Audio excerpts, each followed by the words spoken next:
L'homme d'affaires congolo-malien, Oumar Diawara du nouveau dans l'affaire qui oppose l'homme d'affaires congolo-malien Oumar Diawara à l'État de Côte d'Ivoire dans l'affaire qui l'oppose à la Banque nationale d'investissement, BNI, gestion.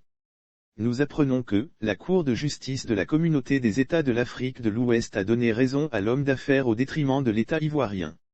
L'instance basée à Abuja condamne l'État de Côte d'Ivoire à lui payer des dommages et intérêts fixés à 1,250 milliard de francs CFA, 1250 millions FCFA, en sus d'une restitution des terres dont la valeur est fixée à 20 milliards de francs CFA.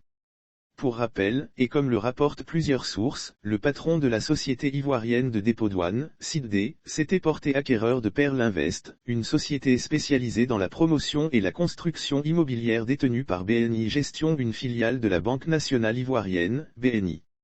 Mais l'homme d'affaires se rendra compte après l'acquisition qu'il y eut de fausses déclarations à l'actif et au passif de Pearl Invest. L'affaire remonterait à 2017. Monsieur Diarra a donc porté l'affaire devant la haute instance judiciaire basée à Abuja au Nigeria qui a fini par lui donner raison.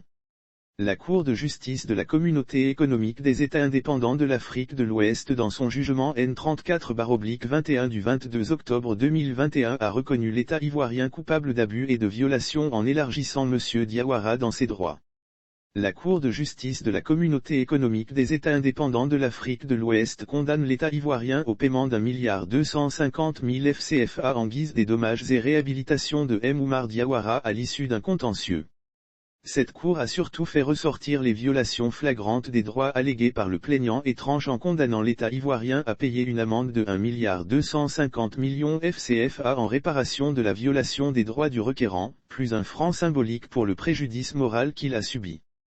Sur la question, l'État ivoirien devrait à partir de 3 mois après le rendu de cette juridiction produire un rapport faisant état de l'exécution de la grosse.